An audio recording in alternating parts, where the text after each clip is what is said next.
kapobre maayong buntag naday ko'y i-share ninyo mga kapobre. Kani akong kalubihan diri mga kapobre. Duha ni siya ka hektarya mga kapobre.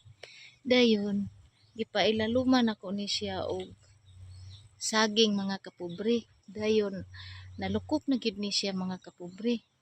Nya inani mga kapobre ang ilalom di ay sa tuang kalubihan. Tamnan di na siya og saging. Kay ang saging mga kapobre, masapi pud siya pareha sa kardaba. Then tundan mga kapobre muaway siya bisag ilalom kalubihan mga kapobre na nalukop kini siya sa ilalom mga kapobre. Dayon didto punda pita lakatan po na siya mga kapobre.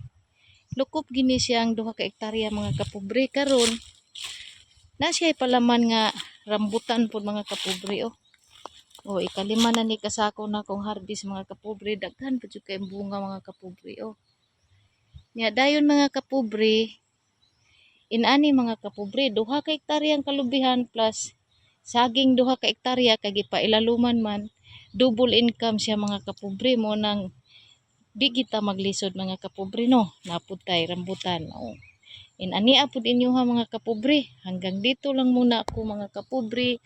Maayong buntag sa tanan.